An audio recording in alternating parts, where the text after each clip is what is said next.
What's going on? It's Fortay at large. You're watching Take Flight. We're about to get into it right now. Hey, yo, what's good? It's your boy Wings at Take Flight. We are here today for, I don't even know what to call you anymore, but West Sydney Triple OG. Fuck, whatever. Fortay at large, bro. Yeah. I appreciate you coming through, cuz. Thanks for having us. Bro, you've been around for a long fucking time, so it's only right we get a chat into. Do you remember the first place we ever met? Because this, I actually vividly have this. Look, is it, it'd be a concert? Yes. Okay. Is it at Parramatta? No, bro. Okay.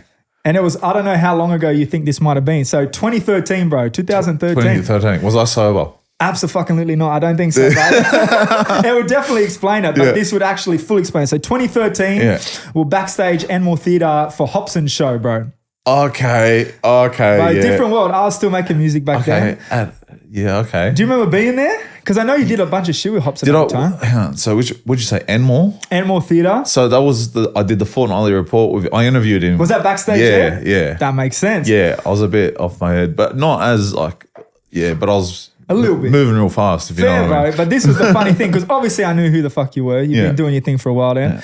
Yeah. Back then, I just drank vodka, not even beers, bro. Yeah. And then you just managed to pass the room at the right time. You're like, you got beers? I was like, yeah. And my friends were looking for smokes. You definitely had some smoke. Yeah. We had a swift exchange. All right. There was a quick smoke backstage, and then that was it, bro.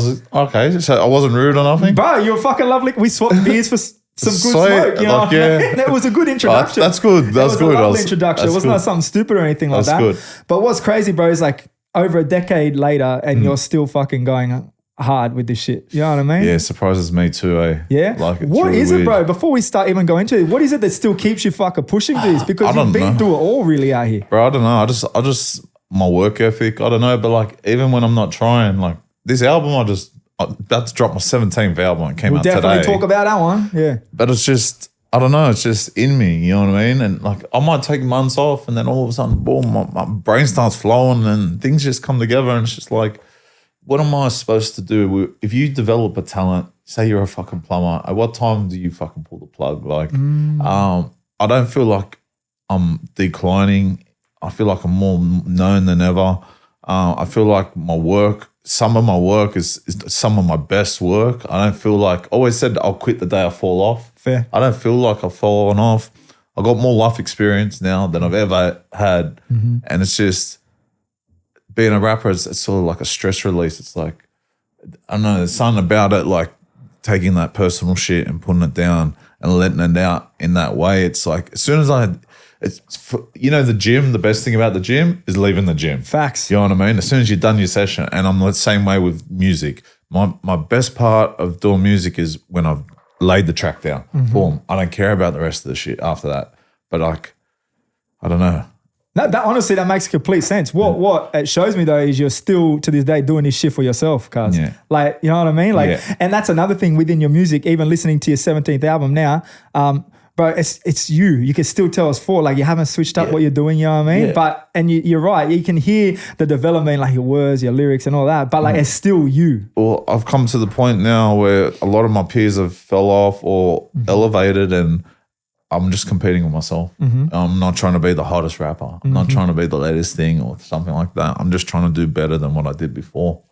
That's hectic, bro. You know what I mean? So, and you're still here. That's the main part, bro. Still, it's still turning over, so it's making sense. All right, we'll flash back to where I was actually supposed to start, bro. Look, you're a rapper who's been representing for Western Sydney for a long fucking time. Yep. Even that exactly we'll go into a bit more. Yep. But exactly where did you grow up, bro? And what was your childhood like between yourself, your family, your area? I grew up in Blacktown, like around several places. I remember at one point I lived in Caravan Park on Great Western Highway. This was way like I don't even think you can even find any existence of this fucking place. But like, this is how far back. And then my early childhood, I was around Blacktown. Then I moved to Prospect Housing Commission for probably 3 or 4 years of my life between about 8, 9, 10, 11, something like that. And then I just spent the rest of the time in Prospect, basically 1 block away from the Housing Commission. Okay. And then I moved about several houses around there. And then over time, I've lived in Mount Druitt for like 2 years. I've lived out here, Penrith for like 2 years. You did the Western Sydney tour. Yeah, I've been Living, around. Yeah, so and in between that, fucking, I've probably spent fucking a good portion of my life hotel hopping. True. And just fucking Airbnb And what was like what was life like for a young Fort? And like, I know you probably talked about some of this stuff before, but I feel Take Flight has a slightly different audience to some of the shit you might have talked on before. Yeah. But like, what was life like for you back then, bro? Or even growing as a teenager? As a child? Yeah. It was just, it's just figuring out. Like, see, with doing this project now, it's made me be a bit more reflective on life. So I'm starting to like look at what was around at the time. Like, there was no Aussie hip hop. Facts. Like, if there was, it was different to what you were doing, that's for sure. There was no internet. Yeah. There was like, there was movies, there was no streaming, there was nothing, like you had to go to Blockbuster or whatever, or all those. So like, life, video easy. Completely different life, you know what I mean? Like technology-wise. I remember hearing like Eazy-E and Ice Cube, and I used to get 2 cassette players and put them next to each other, press record on one and play on the other. The quality was that shit, but that's how we'd get it. So, and I'd be just listening to the shit, and I guess like it just grew on me. Like it's just, I fell in love with it. Yeah, like 100%. It was, and I think it felt more real back then because, like, when you're a kid, I don't know about kids these days because you got CJI and all that, but like growing up listening to this music, sort of more believable because you don't have these other influences around to like I grew up with a single mum, so I never had a dad there. I never had someone to show me this is how you behave, or this is what you should do for work, or this is what. So I was really shaped by my environment. You know what I mean? So for a young Fort was just figuring it out, just like seeing all this shit going on and not knowing my place in society or ethnicities and all that. Like just really learning it as I go along between the ages of like, say 8 to 12. It's where I'm really figuring out, okay, this is where I am. This is sort of putting the pieces together. 100%. This is where I am. You know what I mean? And then from there, I guess that's where you gained a lot of these experiences that you started putting into your music, right? Yeah. That's where you got it from. At what point then did you go from just a rap fan? Again, this was early days for Oz rap in general, especially out West Sydney ways, right? Yeah. And what way did you go from rap fan to hitting the studio or wherever you used to record tracks back in the day? Yeah. So I ended up, it was in my last year of school, and I just used to start to write. The first rhyme I ever wrote was a Method Man rhyme that I just took his flow and changed the words. True.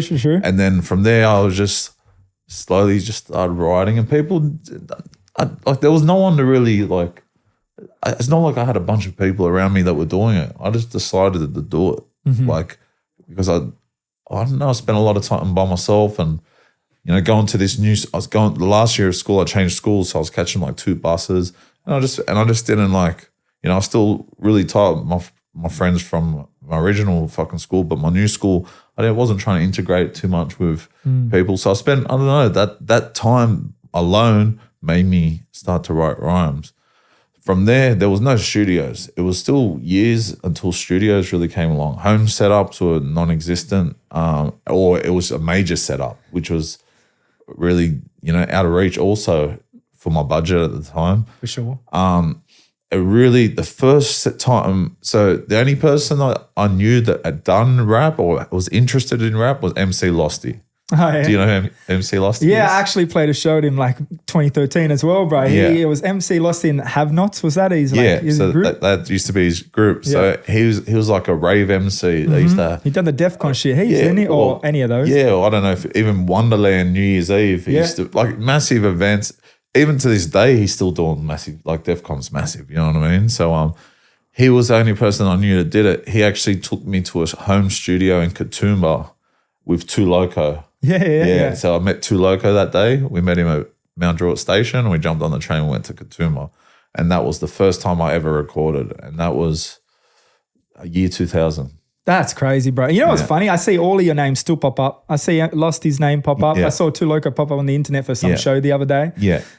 Loco goes hard in his chosen profession. Yeah. He's toured the world and painted trains all around the world. Losty's still doing stadiums as big as ever, and I'm still doing mine. So, it's quite amazing. Like, if you're passionate about something and you enjoy doing it, like, the money doesn't really matter. And if you can make it come, then fucking... But if you can just live off what you're doing, you're fucking blessed as it is, right? You're blessed. That's living. Blessed, you know what I mean? So, but it's not as easy as it sounds. But I guess I can imagine, bro. Especially for the actual rap out here. Especially now, I know what it's like now compared to back then. Different world. Yeah, I think that they both got their challenges, but like back then it was like a ghost town. But no one wanted to know anything to do with it, right? These days, people want to make you a ghost. Bro, literally. What would you find were the biggest challenges back then, though? It was just an audience. Getting an audience, bro. Like, because, bro, back in the day, like back in the day, when I was in like year 6 at school, like if you wore any like clothes, they'd call you like a homeboy. Yeah. You know what I mean? They'd be like the homies. And like, you know, all the older generations would know this sort of shit. And then, so it was like looked down on. It wasn't like, look, Aussie hip hop I didn't see it really until Cursa came along.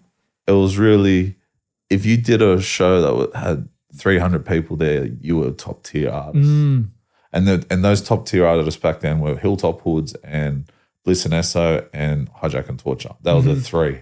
So they'll do like 300 people shows, maybe 500 person show, and that's as big as the scene would get.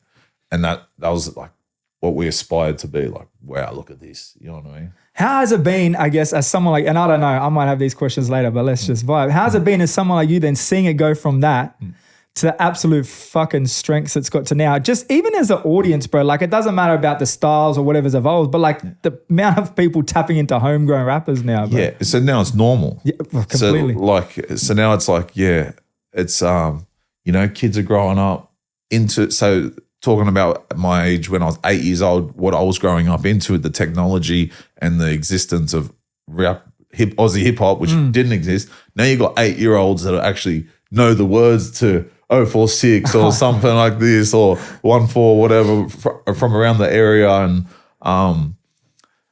it's I don't know, it blows my mind. Like, but it's fully changed the culture. 100%. You know what I mean? Like, is it something that you thought back then that you would see happen in your time? Like, is it? I didn't really think about it. You know what I mean? And like, I was pushing shit uphill. Yeah. Okay. Now that I look back, for sure. Like, fucking, what was I thinking? Like, I could have got any trade in the world and it would have paid 100 times more than being a rapper. But like, I was living a certain sort of lifestyle. I was hanging around like a group of guys that were sort of, none of us were in a rush to get a job. You know what I mean? So 100%, bro. And I somehow balanced it and made it work. Walked the tightrope to this fucking interview. Yeah, bro, you made it here, bro. Oh shit, you made it here. It's a long tightrope. Especially like big throwbacks then, even to that rap world, bro. Like you were spent some years around the battle rap stuff, right? Yeah. How involved were you at that time? So that's basically how I got on stage. Because there was no gigs, it was open mic or battles. Yeah. And I remember 8 Mile had just come out, so I suggested to Losty we should do like battles, because he was hosting the Greenwood Hotel. It was an open mic event. It's the only way you get on stage is open mic. And be a bunch of fucking cunts. I want to do a verse. Right? Fucking take a photo. Fucking, you go home, you think, oh, I got on stage. Fucking, you felt like a macker. Yeah, but fucking. So it turned into battles, and I was not a battle rapper, but it schooled me to be a battle rapper, because do you want to get on stage or you don't want to get on stage? Okay, I want to get on stage. So I ended up going pretty well. For the first couple of weeks, I think, like, I was champion I held the title for a few weeks. Then other people started. Then that's when the things started elevating. Okay. People started getting the same ideas I was getting. Like, okay, if I want to be on stage, I got to battle. So battling became the thing. And even like Cursa's early days, like, he was known for battling. For sure. Like, the battle scene was probably where the crowds would be more so than any independent artist. Their own shows, yeah. What can you describe, I guess, what it was like being at the events at those times back in the day? If that was like the go-to and that's where people want to be, what was the energy like? What was it like being there for even being the artist on stage? It was crazy because there'd be different people coming from different areas. You know, you might battle some islanders and they'd be like, and they'd bring like, say they got their one representative, right? But they've got their 9 cousins. And then there might be the South Americans and they might, like 2 or 3 of them might rap and there might be 15 of them. And then then the rest will just be like, you know, one guy here with his mate or this, that, so it was like, it was a pretty hostile. Like I found myself in some environments where I was like, people were trying to intimidate me. Never intimidated. Maybe I was just crazy, but like, I was on stage to do my thing first. And usually when I did it well, whatever was in, people would try and like, wait till you get off stage. But bro, every time I got off stage, they'd shake my hand and say, you got some fucking heart. Because I'd say some shit that's like, some cunts, they might get up there and buckle, you know what I mean? Like, oh, fuck, there's 8 cunts in the crowd, but I'll be up there like, fuck your grandma, I'll burn the bitch and you know what I mean? I'll smoke her ashes, you know what I mean? Like, and then they'd be like, fuck you, respect, you know what I mean? Like, knowing that, but that's the game. That's what it was, yeah. And how do you think, I guess, being involved in those kind of scenes and those kind of events eventuated into the artist that you ended up becoming over the years? Because obviously you didn't stick to battle rap. That wasn't what you considered yourself the whole time. Yeah. How do you think those scenes, I guess, helped form who you became? I think that just helped me with my collaborations because when I got on a track with someone, I didn't want to be second best. So, and as I said, like I didn't start a battle rapper, so I already had concepts of songs I wanted to do and stuff like that. So by the time I got into the studio with people that were started to be on my level or people that I could collaborate with, it just still sharpened steel, and I started battling on tracks. Even some of my early solo shit, a lot of my mixtape shit were battle raps. Okay.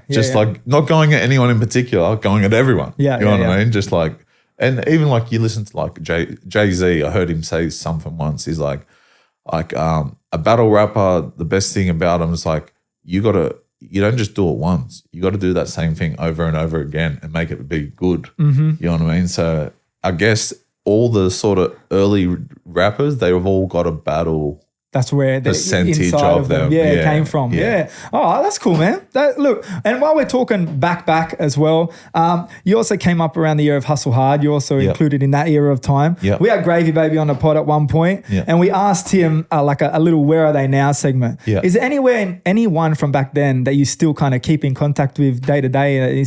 Well, pretty much just Curses. Curses probably the closest. Like there were a lot of guys from that era have been in contact, in and out of contact with.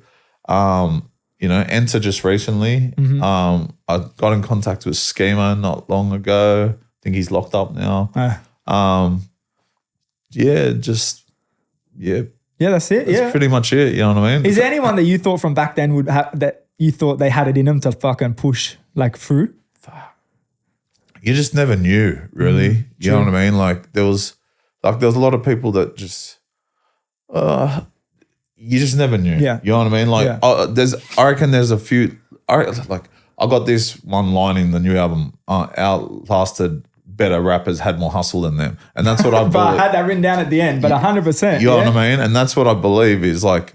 It's just I just kept it going, and like there's guys out there that could rap their ass off, and there's a lot of where are they nows. You know what I mean? And like fuck man, like you could fucking have a credit roll of fucking names. 100%. Well, like you said, outlasted better rappers had more hustle than them. Was that what it was? Yeah. What was it about yourself that was able to outlast these guys?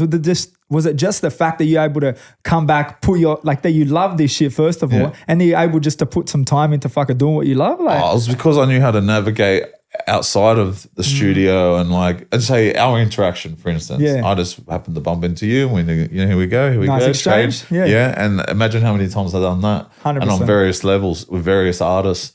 And, you know, I can just say like fucking being in the right place at the right time and having the one thing that some artists need and can't get, it can open a lot of doors for you. You know what I mean? Yeah. So, that has created a lot of opportunities for me. It's a bit different these days. A lot of things are a bit more accessible, but I just happened to, it was the things I did outside of music. Yeah. So when I say it had more hustle than them, it was the hustle, you know what I mean? It makes sense, bro. Yeah. Hey, it worked out. One person I did keep seeing their face pop up. Whatever happened to Jimmy the Junkie, bro? Is that something? He just stopped, man. Like he just fucking, I think he was doing stand-up. He was I saw those ones with Housos. Yeah. Look, I think I burned him out a bit. Yeah. You know what I mean? Like personally, to be real, I haven't spoken to him in years. Okay. And I think he said to someone that I gave him PTSD or something. You could do a whole there's a whole other thing in that. Okay. That's a whole touring. Like I'll try to make it fun. Yes. Not everyone finds my fun. I've definitely seen you have some fun on these on tours via the internet. Not everyone finds it fun. Okay. Fair enough, bro. You did mention before from that era is Enter. And speaking about touring, you've recently been going around the country on the Band from New South Wales tour with Curvy. Who else? Link ups everywhere, look, really. It was supposed to be a lot of people in there. Husky, Rops was supposed to be on there. And there was a lot of people dropping in, filling in. That's the one thing I like to do over the years. I've never liked to be just a solo person. Just look at me, this is my show. And rappers need to, this goes for all you rappers, you're going to make more and last longer if you work together. You know what I mean? I understand there's levels, certain people that are already out of here. They don't need to work with no one. That's cool. But there's other, from my generation, there's certain rappers that I could name now that if they all stayed on the same page as me, they'd still be here with me doing shows. But certain things, egos fucking have got in the way. And you know what I mean? Like I say, we're going to make more working together than working against each other. That's 100% facts, bro. Even, to be honest, C14 and 046 announced their show the other day. It's you know what I mean? I'd like to see less division. Obviously there's the street shit that goes on and it is what it is. But maturity's something I've been thinking about the last few days. Only just recently in my life. fresh. Only just now. But we all get there at some point then. But where's the maturity in Aussie hip hop? Where is it? There's not, hip hop's, it's fun. This is coming from me, but I probably grew up 20 years too late, you know what I mean? But it's good that they're working together, you know what I mean? And I think it's the fact that, it's the rappers that are in the suburbs too close to each other that aren't working. It's the ones that got it sort of puts the 1-4 working with 046 reminds me of me working with Kerser. Because Cursa came from Campbelltown and I came from Blacktown. And they look at the demographic of where Mount Druitt comes from and where 046 comes from. It's the exact same fucking shit. So it's the fact that they weren't, maybe if we were next to each other, we would have been against each other. I don't know. But it's I don't like the division in the hip hop. It's, at the end of the day, bro, we're blessed to fucking be in a position to make money off this shit. It's a new profession. And if we weren't fucking making money off this, we'd be doing crime and fucking in jail or on that. And why spoil it? I understand there's already shit in motion where there's going to be people beefing that there's no way you're going to fucking stop it. I understand that. But if there was a way to stop it, it'd be better for everyone. Beneficial for them people involved, plus I guess the future of rap out here, right? Yeah. Because even coming from that beef, I guess from beef happening has also been a reason why you've had to start this Band from New South Wales tour, right? The New South Wales Police war on rap. Yeah. I guess everyone gives it the name, right? Yeah. How has it been watching that progress over time? Because what was it like back when, because you've been doing shows forever, cuz. Yeah. It's been a while. From that to now actually not being able to do shows here or having a lot of trouble doing so anyway. Well, they weren't onto it back then. Yeah. You know what I mean? They didn't, Aussie rap, they didn't see it coming. It's more so once that kid got stabbed at the Easter show, and made the national, at the Easter show, at the fucking, for fuck's sake, how fucking places. In the open do you want to do something? And then they've related that to the postcode wars, which is related to the fucking rap wars.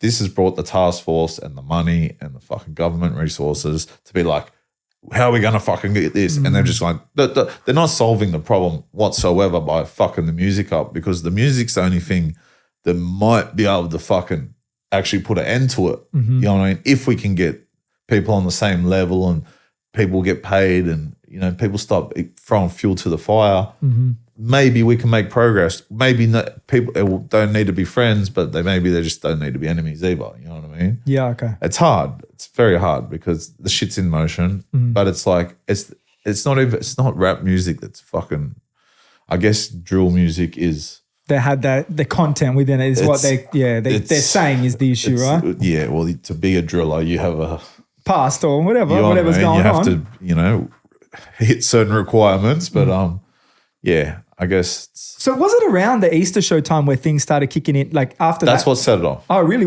So it wasn't before that? Not as much. It was before that. Yeah. It was making headlines, right? Yeah. It was like, okay, postcode was. But the shit that they were like attaching to were like, some of them were like people that were around the music scene, but not, you know what I mean? They might not have even had a release. They might have just had a fucking Instagram page or something like this. And then the media slowly built up, and then the big explosion of it. You know what I mean? Like you can't have a death at the Easter show where families and shit go and then expect the government not to come out. It's like what happened with the bikies when they had the fight at the airport. What happened after that? It's gone. They smashed them. Yeah. You know what I mean? Like now it's times the tougher. So it's like we're really fucking, and who knows, that Easter show shit might not even be rap related. You know what I mean? Like I guess it's somewhere.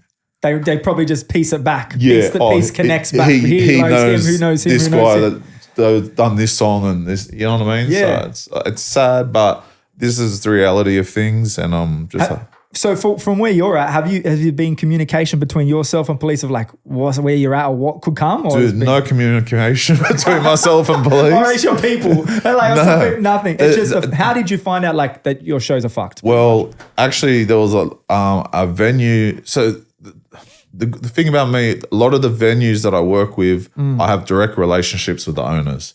Otherwise, we'd been shut down. And a couple of our shows got shut down. No excuse, just an email. Okay. Or no one to answer the phones, this, that. But I had one lady, I'm not going to put her out there, right? The police actually went to her and told her a whole bunch of shit. She called me and she goes, well, it's safe to say that you're on their radar, right? So we ended up doing this show. They wanted us to pay for coppers. The venue was such a good venue that they said, listen, we'll front the cost for the police. You pay for the extra security, which was, it ended up being extra like 16 G's or something in total, right? So we went along with it, and we got our money's worth because they chucked in a fucking whole bunch of extra coppers we didn't pay for, you know what I mean? We had Raptor there, we had undercovers there, we had plainclothes fucking things. It was like a buy one, get three free. Fucking, they sent down all their resources. It was very nice of them, but it was a shit feel. You know what I mean? There was no 16 goppers, and I think there was maybe 200 people at this fucking show. Yeah. So imagine everyone just like, what the fuck are we going to do? Yeah, we're going to kick off? Like, man, you could have had 2 coppers there, no one's going to fucking, you could have had 1 copper there, no one's going to fucking kick off. Yeah, okay. Or you could have just had 4 good security and no one's going to kick off. You know what I mean? Like, and there was no issues that night. So it's like, but they've got their targets, they got their resources, they just don't know where to throw it. So like me doing the band from New South Wales shit, I realised that was the only place giving us trouble. So I got sick of doing shows in Sydney, so we just went everywhere else, and we didn't have one fight, one drama. It's the best. Nothing, you know what I mean? Yeah, it's man, hitting those towns that not everyone goes to is a fucking blessing, bro, because people flock out for them too, right? Yeah, places like Townsville, like, and then you'll get Townsville's far enough, then you'll get people that go, I just drove 6 hours from further out, like, because Australia's very vast. You know 100%. What I mean? So, well, you've got yourself onto something good, bro, and something you could continue, really, huh? Yeah, you know, like over time, you know, I'm not myself so much. I want to do more tour management for other artists. Okay. You know what I mean? Because now I've got all these relationships and this network, I can take that same structure and apply it to a different artist. Have you already got people in mind for that? Well, I'm working with someone at the moment. Like, we've got a show coming up. I've actually done it for a few people behind the scenes. Like Curvy's last tour, I put that together. Hectic. there's a few that I've got in the works. I'm not going to speak on them right now, but like I do a lot of behind the scenes shit that I don't put out there. Mm-hmm. So you stay involved doing what you can do to help, I guess, right? Yeah, and sometimes it's, you know, if I can work in the shadows and I don't need to attach my name to it, since my name's on this fucking list, it's better that they don't know what I'm working on. Smart, bro. I saw you doing something with, I know he cops a lot of craziness online, Scucks in Melbourne. Yeah. What's that? It's just you're just hosting duties for that? No, that was something that I just put together. Well, me and Loki put together. Just, bro, I woke up one day, a venue owner said to me, I've got something on this date. It's like 3 weeks away. Yeah. Can you fill it in? And I was having a conversation with Loki about possibly doing something with Scucks for like a bigger tour. 100%. And then he's just like, I don't know. By the end of the day, we had the flyer and the fucking ticket link, and so that was only 3 weeks. It's coming up in that case. Then December 14th. Oh, there you go. We'll be there. So that was so that's me tour managing. You know what I mean? So I just, you know, behind the scenes and branch out where you can, man. Yeah. So that's good on just you, bro. If that goes well, you know what I mean? Who knows what will come out of that. So awesome, bro. Look, moving on to some more positive stuff away from the coppers, bro. You just released your 17th album. Yeah. Allegedly. Fact. The album title is Allegedly, by the way, which at one point you called your best yet online, bro. Yeah. What is it about this one that you would consider it that?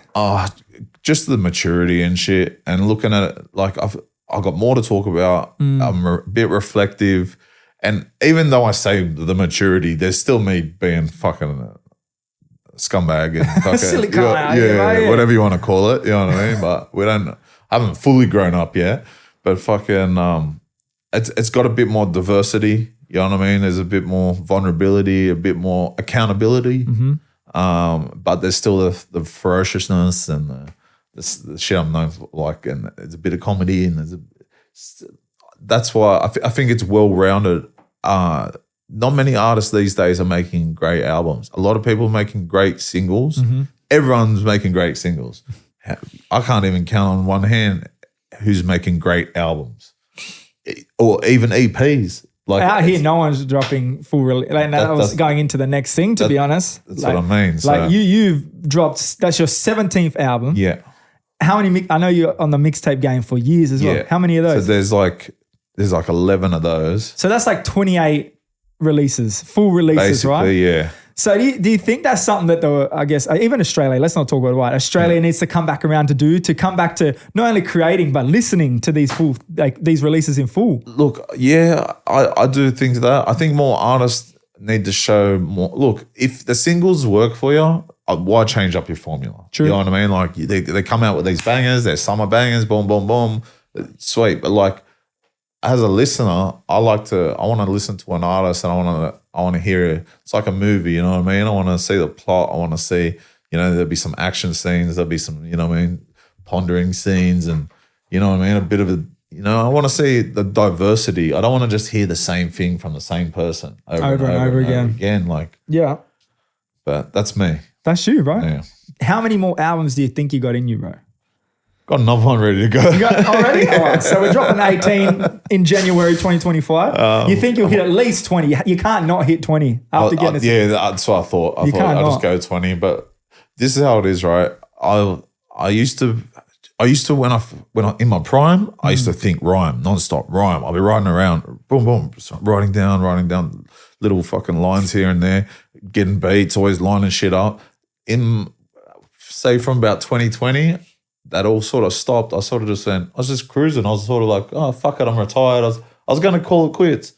And then it just out of nowhere, just sounded like a beat might fall in my lap and like, boom, then my head goes back into that mode. Boom, boom. I think this album I've probably done in maybe 2 weeks. And then the next album I've probably done in about 4 days. The other night I wrote 4 songs in one day. And they're going on the next album. So it's like, and once the flow stops, I'll just let it have a break.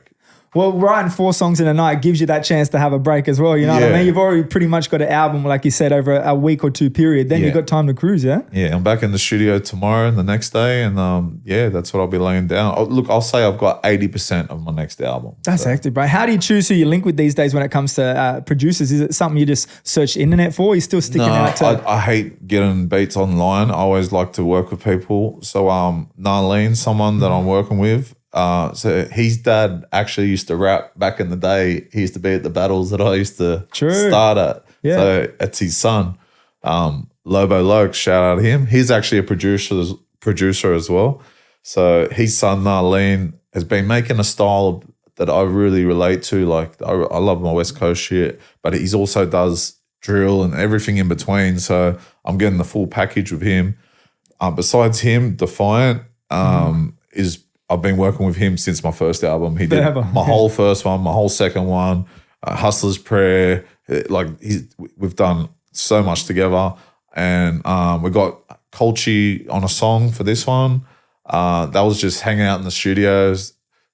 That came together. One of the beats is from Juvie that I bought off him in 2018 that I had it sitting there, and I was just like, I paid for this fucking thing.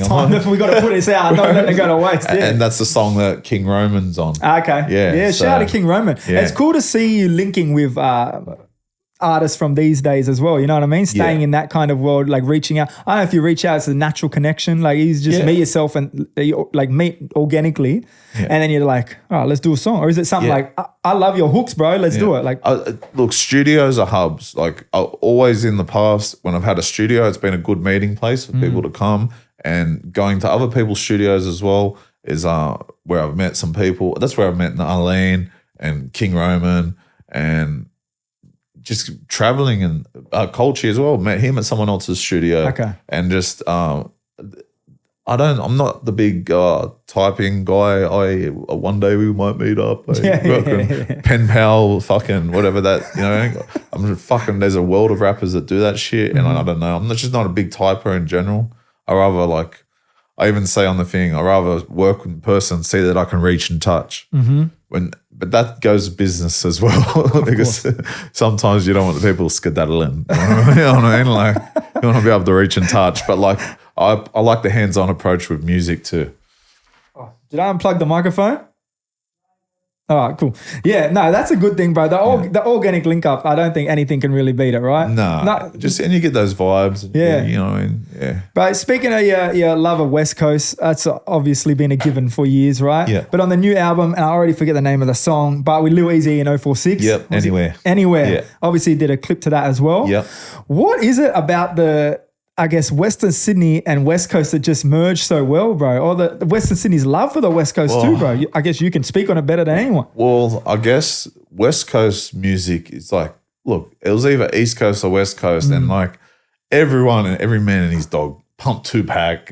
Of course, you've got your Biggies and all that, but like, there's always Snoop and Tupac. You know what I mean? Like out West, it's not the West Side thing or anything like that. It might, psychologically you can think, but like them as artists, they were just massive, colossus, fucking juggernaut artists that every hardened criminals that I speak to that have done 20 years jail or done doing life sentences, and I've asked them like, what were you listening to back then? Like, Tupac. I go, was that the reason you were out there? Yeah, mate. I'll tell you what, Tupac probably influenced fucking 90% of the fucking criminality in fucking West Sydney. You know what I mean? Like, that's crazy to hear, to be honest, because then you hear people talking about songs these days and saying the opposite, saying that's not going to have an influence. But it's it's interesting to hear. It's where it's all started. Like, look, environments, social, economic fucking backgrounds and all that do play a part.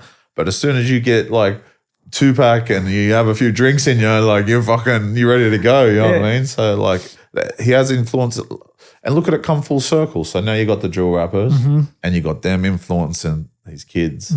So the music is so powerful, but that's the thing about music. The same way it can G you up to fucking want to kill someone or go make some money or do, it's got the power to do the opposite too, you know what I mean? G you up to be successful or think. And this is where want to come back to this maturity thing. And this is only something that's hit me in the last 3 days. Like, I'm really starting to think like, who's really mature in the Aussie hip hop scene? Like, it's time for me to grow up even, you know what I mean? And I'm just saying like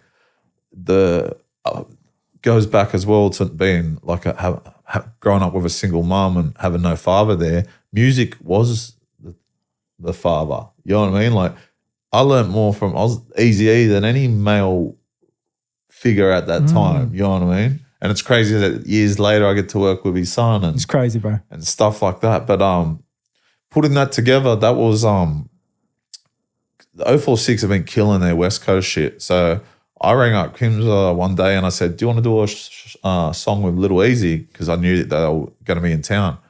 And he's like, fucking, when are we going to get one with you, cunt? And I'm like, fuck it. Why don't we all three of us do it? So I just fucking... Oh, so originally you were trying to just link them two together? It was just for them. That's mad, bro. Yeah, so, good reason to link. Where did the link with Lil Easy start? Because I've seen you like link up for years now, right? Yeah, it was started at St. Mary's. Of all places. You know what I mean? Yeah.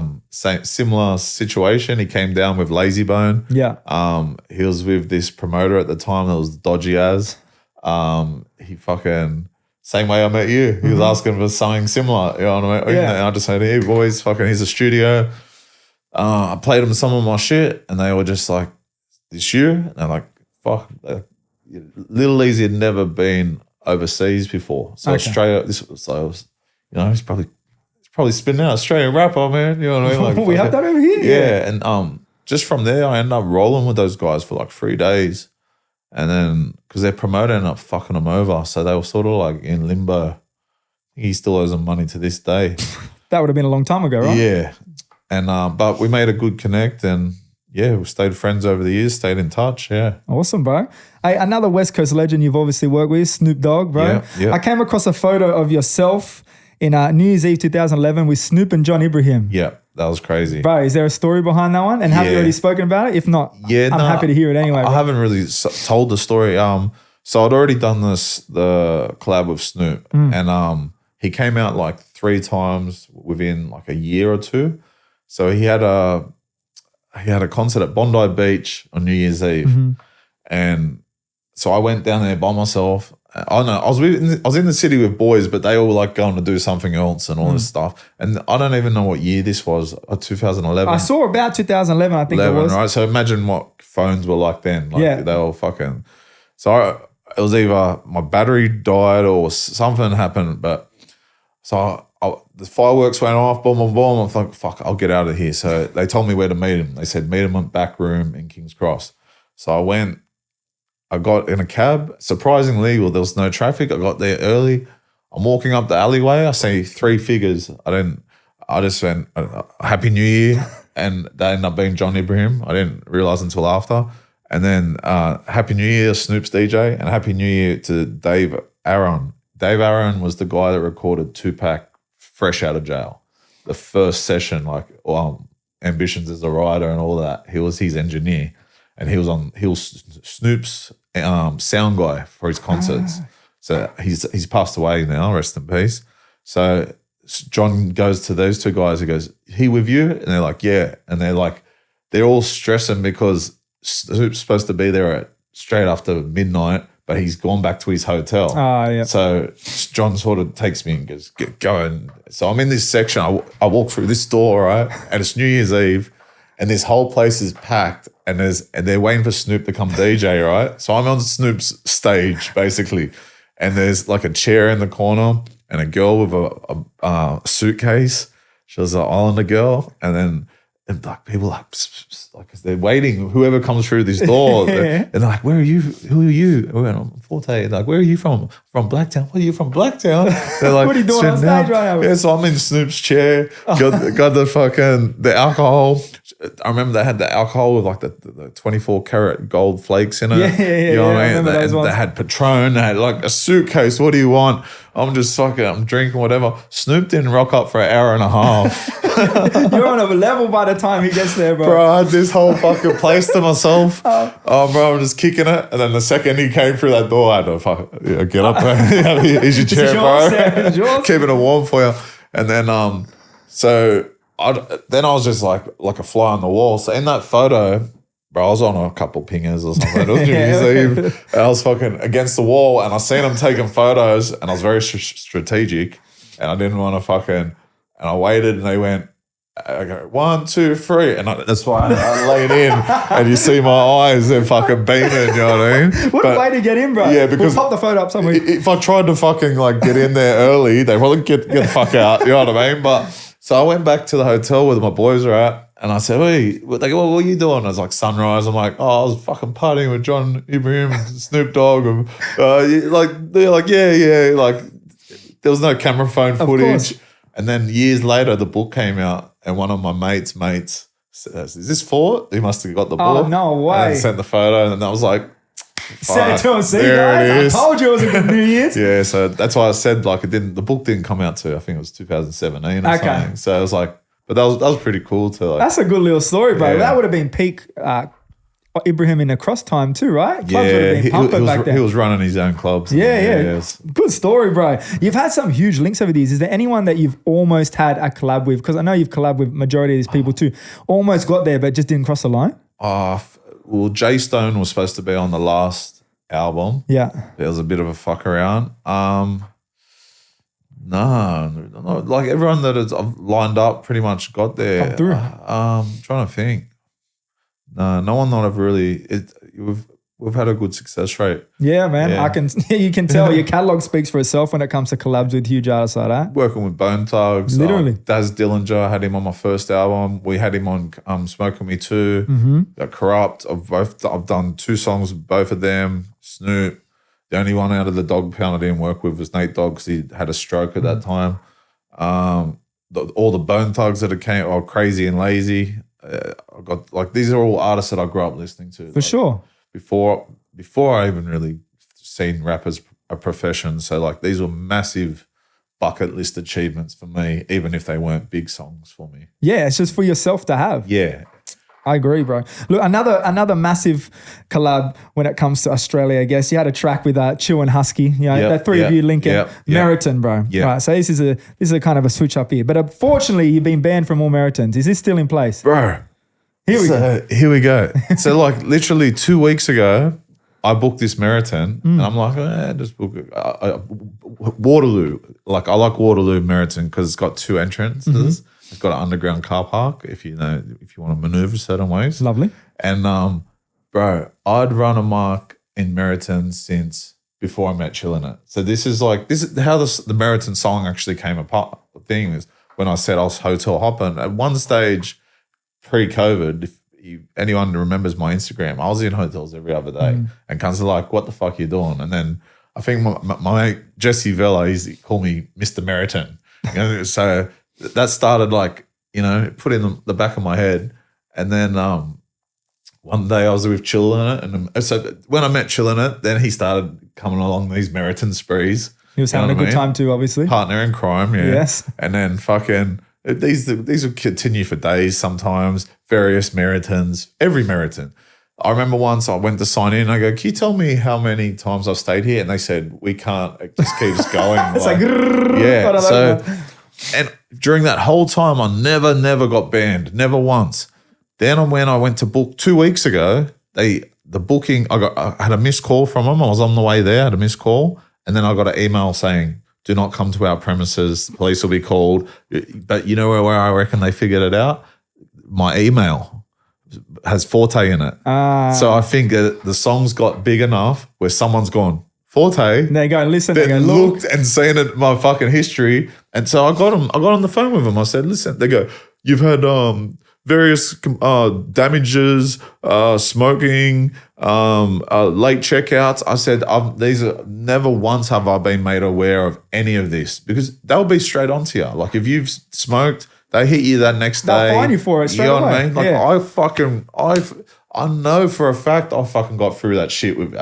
So I think the song became that big that someone in management finally figured out this is the Fortay. This is the guy. Yeah, because the song's no way. The song's one of my biggest songs. Oh, okay. Oh, there you go. I'll say like doing Meriton, actually the money I made off Meriton probably covered every single time that I stayed at Meriton. Let's go, bro.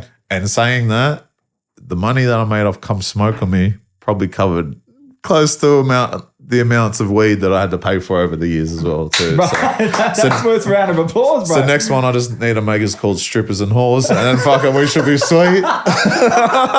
Album 18, that's the lead single because you got a bumper, bro. Oh, that's a good little story, bro. Yeah. Oh, look, in saying that, old mate Kev helped me out with this one. He did a little digging. The founder and managing director, shout out Kev, by the way. The founding and managing director of Meriton is a guy named Harry Trugaboff. Oh, no, is there any chance you could look into the camera right now and plead your case to Harry and let him know why you should be let back in? Harry, mate, if he's got the time for this, Harry, I shouldn't just be let in. I should be made a representative of Meriton for all, because you know just as well as me what goes down in these places, right? I could help regulate this stuff, you know what I mean? I could be a representative of Meriton, and maybe you could allocate 1 or 2 premises to me, and we could just, you know, take the scumbags and put them in those premises, and I'll tool manage the Meritons. How about that, Harry? Harry, you hear that? You hear that? Harry's also like a 95-year-old guy. So if he can hear this, that's a positive. Harry is a multi-millionaire. I just looked him up because of this, to be honest. Hopefully he doesn't turn around and sue us. Now but I'd just like to say, hopefully I gave your hotel some publicity. If you want to take me off the ban list and give me lifetime membership, I'll accept it. That's family right there, Harry. Thanks, that's family. Harry, we've had some great times. Beautiful Meriton. So where do you stay now?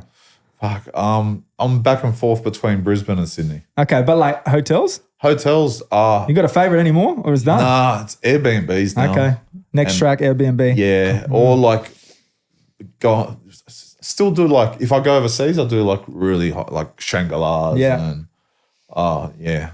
That's cool. All right. Let's move on, bro. We've got a few things to go here. Earlier this year, there was a bit of back and forth between yourself and another rapper online. You ended up clearing that one up. How do you think 2024 Fort differs to old school Fort when it comes to disagreements, especially when it comes to the rap world, and especially something like that becomes like public? Yeah. You know what I mean? Look, old school Fort said, if you put my name in a song, I'm going to shoot you. And meant it. Which glad never happened. But fucking new school Fort, look, I think I know what you're talking about.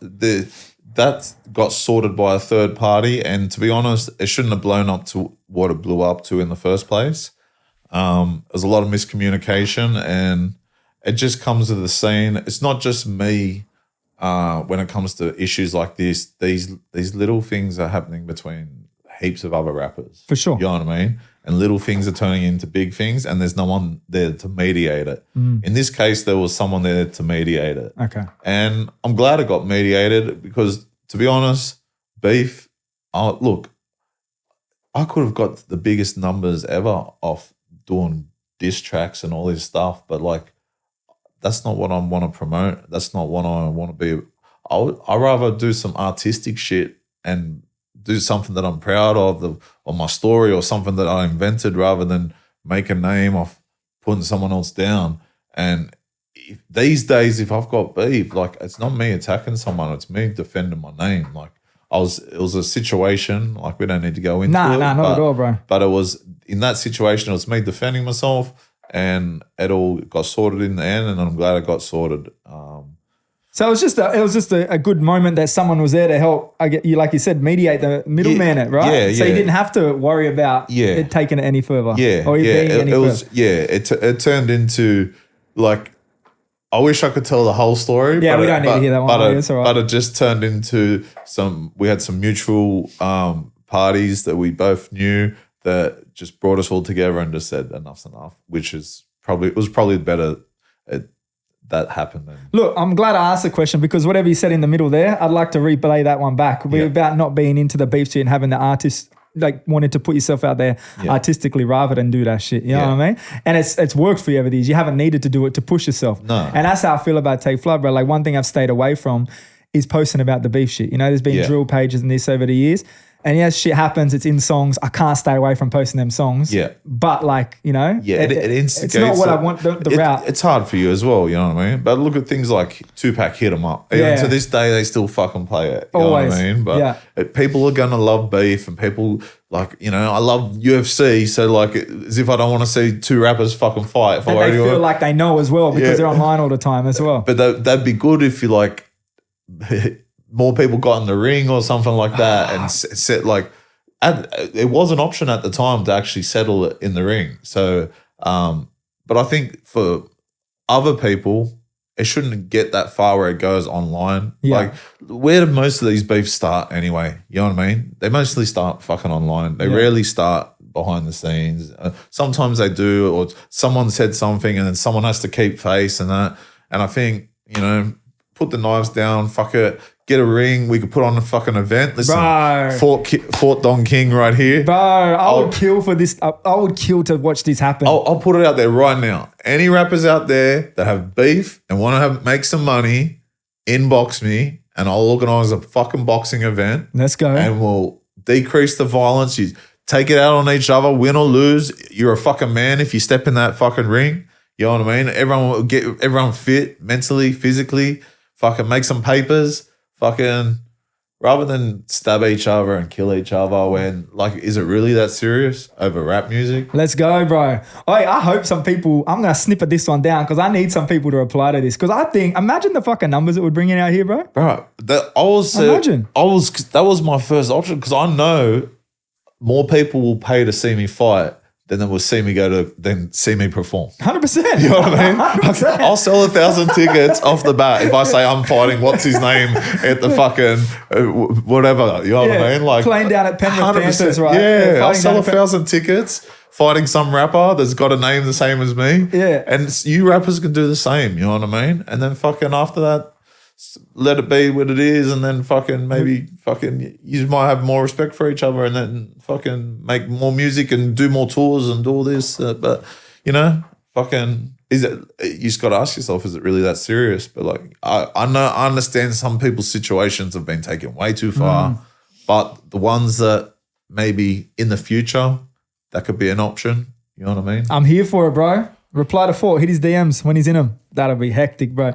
Hey, look, today you're a guest on the Take Flight podcast, bro. Yep. But look, in the past, everyone who's watching this should already know, but if they don't, the Fortnightly Report. You had your own interview segment where you got a lot of people to submit questions at the time. Yeah. That was the basis of it, right? Yeah. How and why did you kick that off back then? Because it was going for a while ago now. The reason I kicked that off is because there was no media outlets. Mm-hmm. And that's why I'm here today, because there's media outlets now. You know what I mean? So I want to show my support, and you're showing support to me by having me on this show. But like, we had no one back then. So I went and got a GoPro, and I'd get about 10 fucking shoe boxes and set it up and press record, and none of this flashy shit. And you can look back at like GoPro 1s, GoPro 2s, and that's like a time capsule of a lot of rappers that never had media interviews or anything like that.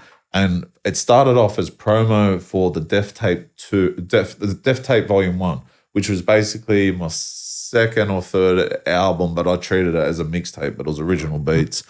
And I was like, fuck, how can I promote this shit? What do they want to know? I put the thing on Facebook, had a bunch of questions, and I recorded it. And it's still up to this day. And I think we did. Look, I'm not on the Fortnightly Report like I used to be. Like I've done a couple of episodes this year, I think 3, but there was a 4-year break between that. But like, if you go back, there's some classic ones on there. Bro, huge names, like from back then as well. Like you had like OG Cursa stuff going on there just for, you know, everyone wants to hear about it. But like everyone, you had Curvy in that, even like people you talk to now. Yeah. But I don't know who else you had. You had some internationals. You had Hobson. Yeah, I had Hobson. That was the day that we met. I had the Dog Pound. I had Devin the Dude. Spanian was a big one. And that was before he was doing all his vlogging. He was pretty much just doing rapping. Yeah, a lot of artists that aren't around anymore. You know what I mean? And it was like Drink Champs before Drink Champs. Some of the episodes, you were just having a good time, smoking, bro. drinking, doing that. Like, yeah, if you really look back at it, there's some fucking. It's a time capsule. There's iconic moments for sure, and that's the good. That's what I love about this shit, bro. Because it's true. In 20 years' time, people are going to be able to look back and go, "Fuck, this is what it was like then," or "Fuck, this is what their mindset was like then." Yeah. And you're right. You were the only one doing it, as far as I'm aware, at that time. There was no one. There was no one else. You know, and even like today, like there's not a lot of outlets. It's still minimal. You know what I mean? There's outlets just doing different things, but like, you know what I mean? I try and keep it consistent with this shit. And then you got to be on a certain level to get to those outlets. You know what I mean? I get it. It can be hard, bro. And that's the thing, because like, especially like, how do I explain it, bro? You were deep in the rap shit then, and you're just doing that shit because you love it, right? Yeah. Same as this now, but To be fair, I'm fucking getting old too, bro. Yeah. Like, you know what I mean? If there needs to be like another 20-year-old, and I'm here for it, a 20-year-old who doesn't need that much money to go fucking pay their mortgage or support their family, just go have a good time and talk to some cunts, you know what I mean? Yeah, but I think what you've done, I can see over time how it's built, and it's like, if you enjoy doing it, like it's professional what you're doing now. Like you've brought it all together, and you've been to, how many years have you been on now? This is just 3 and a little bit. So like, not that long, to be honest, bro. Any business really takes like 5 years. Like imagine, if I quit rap after 3 years, I wouldn't be here. Hard. So like, you got to stick it out, bro. You can't put an age on what you're doing. Yeah. You can, if anything, you're just getting experience, and you're like, you learn more about the culture as you go along. So I agree. I reckon, but it's true, bro. And like people call me out for it. They don't really call me out for it, to be honest. But like, back when I was making music, I wasn't listening to yourself or like Aussie rap, bro. Yeah. Like I was hanging around some African dudes, shout out Spacey, shout out Skis, and dudes from Blacktown, to be honest. That was my thing. And I was into American rap. Yeah. That was it. It wasn't until like maybe 5-6 years ago. And like back then as well, it was like, B-Wise and shit like that. I'm trying to think who else I listened to. Yeah. So all that crowd, it wasn't until like 5-6 maybe years ago we actually started tapping in. It's mad. And I love Facebook memories for this reason. Yeah. Because I wrote a status and it's there somewhere saying like, I used to not give a fuck, but now like I find myself every single day listening to this shit, bro, right? And even to now, like I know what's going on now. I have to stay updated every day. Yeah. But even talking to cunts like yourself and finding out a bit about the past, I love it, bro. You know what I mean? I'm not even the biggest Aussie rap fan, but like, 3-4 years, 5 years from now, it's just going to get better. 100%. You know what I mean? And that's it. And it's good for everyone because like it's more palatable to their ears, how I see it, bro. Like, at one point, they couldn't handle listening to you, bro. Yeah. But now they can handle. There's so many. They're getting used to the sound. They're I can listen to it now. I can listen to these guys. Yeah. That's right. And then I still am by belief that eventually overseas will tap into. I don't know how long it'll take. Yeah. But we got a fucked up accent to America. I get it. But the day, I feel like it'll come one day. Yeah. No, it will. There's like, even they said when I was working with Snoop, and they were saying you'd be surprised of who's heard of you. Yeah. So like the internet's a small place now. Like it's someone. Look, Kid Leroy's fucking cracked it. Like hard. He did it. You know what I mean? So I guess there it is. You know what I mean? And we got obviously that connect to the UK a lot easier because of the drill wave that kicked off. It'll just be like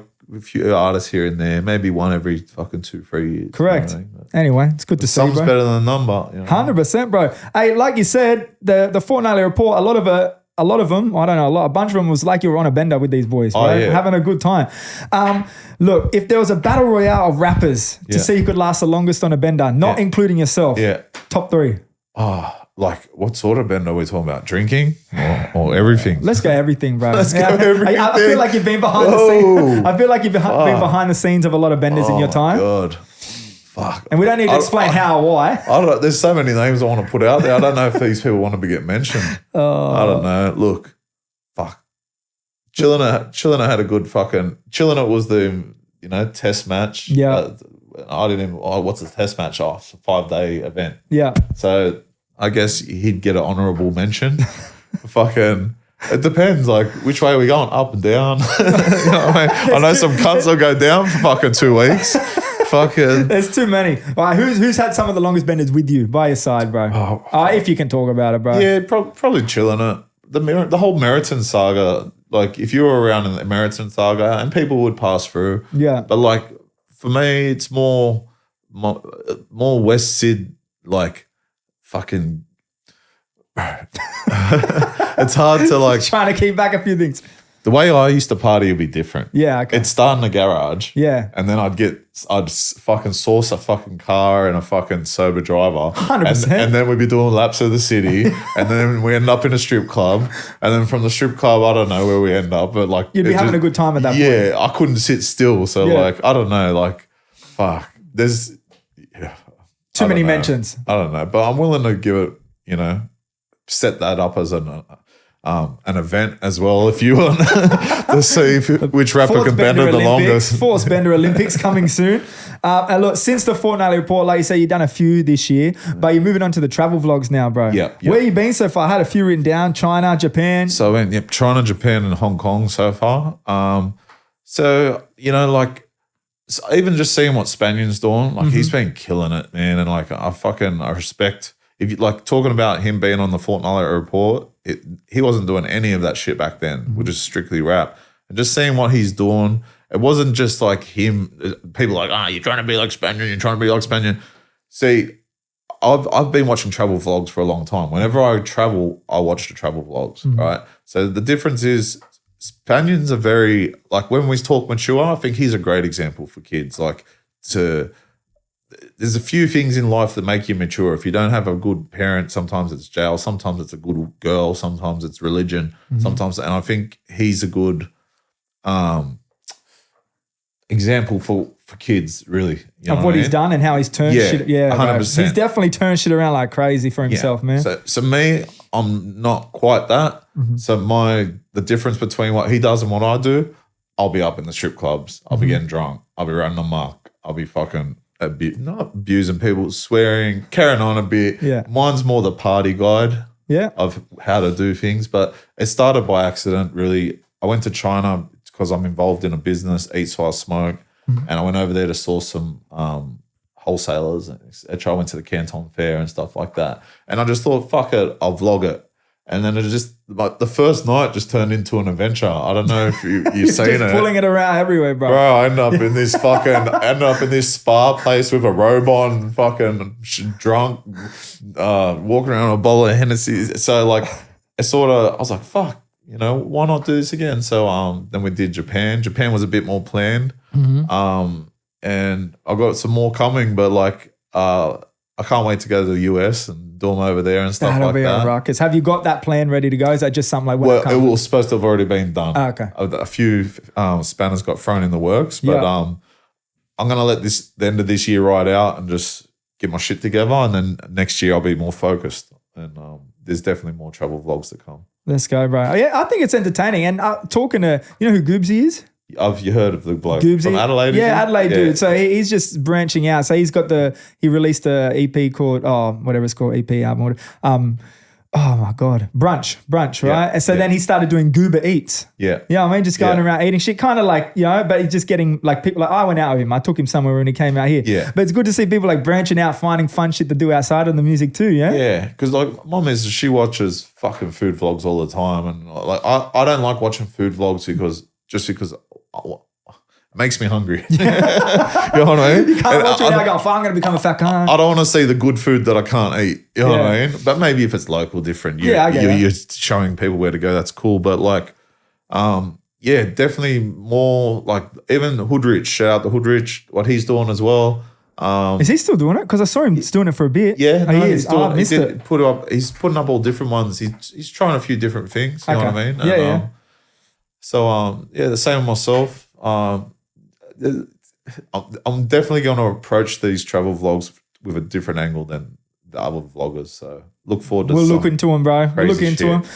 You mentioned him multiple times through this, but we can't do a full interview without bringing up Cursa at some point, bro. The connect between you two has been strong for years. 100%. Yeah? For someone who's known him for so long and in and out of the music, I guess it's not just the music, right? What is it about Cursa that turned him into such, or what do you think it is about Cursa that turned him such a massive force in Oz rap? Just his hunger, really. Yeah. You know what I mean? Like, just his hunger. It's the same thing that sort of why I'm still here. Like, it was just like, we were just going for it. We didn't really have expectations. And I don't think he could even answer that. You know what I mean? So, but it was definitely his hunger. Yeah. You know what I mean? Like, he started off doing battles similar to me. In the early days, he actually asked me to battle. But I didn't. It was on MySpace days. Yeah, true. And I ignored the inbox. Oh, before you knew him? Yeah. No. We knew. So we knew of each other. Yeah. But we didn't really get close until we started working in the same studio. Okay. You know what I mean? I was like, oh, this cheeky little cunt, and I sort of ignored him. You know what I mean? And but even he like, you let him tell it one day. He's like, no, because like if it was like that was what we had battles. So it's like, if you wanted to be the best rapper, you'd battle the best rapper. You know what I mean? So, MySpace days. But then when Facebook came along. Different world, eh? Yeah, the Got Beef shit came out. And I think really what helped him, like his hunger, first of all, is why he's where he's at. But that 360 battle of course, is what fucking catapulted him into bigger shows, gave him just the energy boost to do more albums, more songs. What was it like as yourself watching this shit go down from the Bro, it was crazy by his side, I guess? Because I went on his first tour with him, Yeah. you know what I mean? So it was crazy. Like watching him spin out as well, you know what I mean? Like fuck, like we go to one show, we'll go to one show. Like I've seen one show where we went to, it was over 18s and it was in Geelong and it was fucking sold out, boom. And then we had to do the under 18s and it was like 13 people. And I was like, fuck. And that was the smallest show I've seen. But then that same guy I bumped into, he's like fucking 28 now. Like, remember me? I was at the show. Yeah, he goes, I was at that gig and I go, tell me how many people were there. He goes, there was like 13 people there. And I was like, so I know you were there, but like lifelong fans. And then the last fucking tour he did, 3,000 people. Crazy. He did Brisbane 8 weeks apart. Fuck it, I'm going to do a second show. 3,000 people again, sold out. So like I've seen it from 13 people to 3,000 people. So it's blown me away too. It's just like I'm very happy for him, and he's like come through, set an example for. I feel like rap's changing so much that it's like there's never gonna be another Cursa. You know what I mean? Like that's sort of, which is a good thing. You know what I mean? So it's like, but he's also, there's not a rapper out there that doesn't know who he is or influence, whether they listen to him or not, seeing him do what he did and said, I want to fucking do that. 100%. That's pretty much everyone I talk to on here. Yeah. Everyone has the same thing. Like they've seen Curse do it, especially with like very minimal help over the years. Yeah. You know what I mean? And still come out to what? Very high peak of Australia. Yeah. You know what I mean? So even if he's not directly, like the influence behind the type of music they're making, he's influenced these artists to aim higher. Facts. And 100%. Like, big facts, bro. He's Kerser, come on the pod one day. It's mentioned here and there all the time. This man is chilling right now, bro. This man is chilling. He's still keeping contact at the moment? Yeah, I spoke yesterday. Hectic. Yeah, probably speak tonight. That man is chilling. Speaking of Cursa, you have a line in your collaboration, Faded, where you said you're repping West Syd way before it was cool. Yeah. And then again, on Made It Work off your latest album, out now, you had, what was the line? Speaking facts, let's just leave it at that. First to really rep them Western Sydney streets on the track. Yeah. As far as I know, you were the first cunt I knew heard talking about Western Sydney, bro. Like out of everyone out here, obviously it's very... I believe so too. Look, there's probably some underground rappers out there that did some shit. Like, because I know there are rappers from West Sydney, but me personally, I never heard it. I was never seen some other rapper do it before me. If you can pull it up. I'm not going to say that it's not out there. Possibly, I wouldn't be surprised if there was, but I feel like I really put it on my back. You were pushing for it. You were pushing for it. How has it been, again, as yourself, from back then seeing attitudes towards attitudes change towards West Sydney in general, both in the music and outside it? Because it's flipped over the years. It makes me happy, like, now that I think about it, because I haven't really thought about it till you just said it then, but like, fuck, West Sydney's really a fucking force to be reckoned with. And like, whether I get recognition for it or not, fucking, I've definitely put a percentage of that is due to the work I've put in the past. You got to claim it, bro. Right? So, you've been doing it for years. You've been repping it for years, in anywhere and everywhere you could, right? Yeah. I say Cursa's a major part. Of course, I'm a major part, and everyone else, like there's heaps of cunts out there that have been doing it, but just getting love in the streets, just going down and kind of Fortay, cunts that are fucking 20 and fucking. I've been listening to you since I've been fucking 12 and fucking, you know what I mean? Like, it's like, I guess that's where I get my reward back for putting in the work. You know what I mean? 100%. Have you heard any crazy stories where people come up to you and say some like inspirational shit about yourself? Bro, the craziest one actually come from Crazy Bone. Nah, how? All right, so this is interesting. I'm sitting there at this fucking gig and they're about to leave, and then Crazy Bone goes, Fortay, let me holler at you real quick. I go, oh yeah, I thought he wanted some weed. Yeah. And he goes, I don't know if you know it. This is giving me goosebumps. Saying, I don't know if you know it, but you're like the pioneer of this shit. You're like the Too Short. You're like the E40. You're like the Spice One. He goes, and he said that to me before anyone in Australia said that to me. And this is from Crazy Bone. Let's go. When was this? This was probably, they'd come out maybe 2013, 14. Yeah, about then. And because I really, he caught me off guard because the guy's really quiet, right? He's smart, but he's really quiet. And then he just pulled me aside and said that. And I didn't realize that he'd been paying attention to me like that. But for him to say that to me before anyone in Australia said it to me, it's like it was like some clairvoyant shit, like some mystical shit. Like he could see the future. That's hectic, bro. What was your reaction even inside or after that when you took that away? That shocked. That put the battery in my back and it shocked the fuck out of me. Like I've actually got a photo from when he said that. I go, can I get a photo? And then I'm there with I got like a green Nautica thing and he goes like this and then he bounced. And then, but that, like hearing that from I used to skip school, smoke weed and play Street Fighter 2 and listen to fucking Eternal 1999 before I even dreamed of being a fucking rapper. And Eazy-E signed them and Eazy-E was like my idol. And then fucking for him to for this world that I thought was so far away, bro. I'm in fucking Blacktown playing PlayStation and for this to come around now, it's my career and this person that I fucking idolize has told me you were this. That's crazy, bro. Like that's shout out to him for doing that, bro. I didn't need to hear it from anyone else. Yeah. After that, like I didn't. Yeah. So like, do you hear it a lot these days? Look, because I feel like people know you as that guy who's been doing it. I guess so. Yeah. I guess so. It's not like everyone goes out their way, but like sometimes people see me and they go like, "Oh, you don't understand what you've done and all that." But like once he said it, I only needed to hear it from there. It didn't matter if it never got said again. Love it, bro. Shout out Crazy Man, bro. Isn't he coming back? No. Hopefully he'll be back one day. Someone's coming back on Juicy Fest. I don't remember which one. It's busy. Busy? Again? Lazy. Oh, lazy. Okay. Yeah, all right.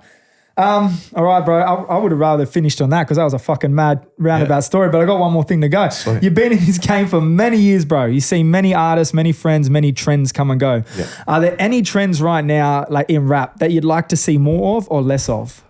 Trends. Both ways. When I say trends, even just what's going on out there in the rap world. I don't know. I want to see some hardcore bitches come back.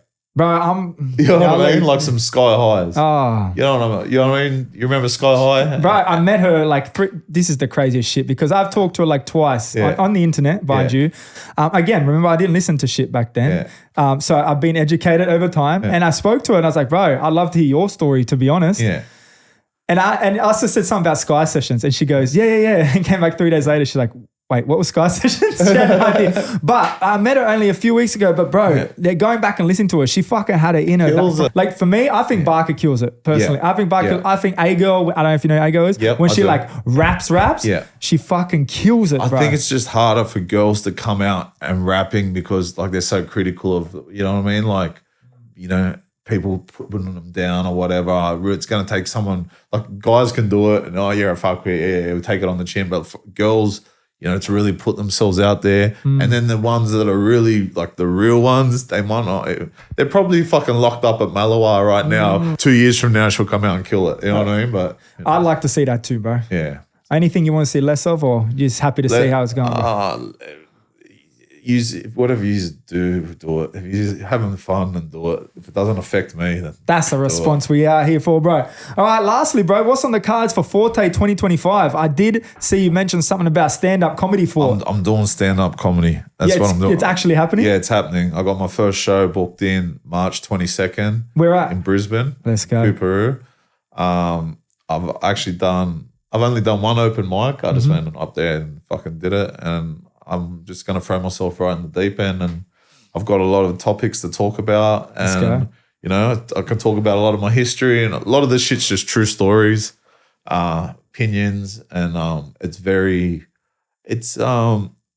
if I haven't been cancelled, like it's very how can I say it? Very rude, very offensive. It's built for a comedy show. As possible as I can make it. Yeah, okay. So fair, I'm here for it. Can you do one in Sydney so we can all come watch? Because I'm sure you'd have a big crowd down here. Definitely doing one in Sydney, just waiting for the right venue. I'm going to start off with small venues, just make them very exclusive. Don't want to fucking, throw myself right in the deep end, but they'll probably be like, 200-man shows, seated. I'm here for it. And if fucking tickets will be on sale before the end of the year. Let's go. Yeah. Anything else 2025 on the plan? I just try not to plan too far ahead. Like Fair, bro. I got, there's tours, there's fucking stand up, there's more music, travel vlogs.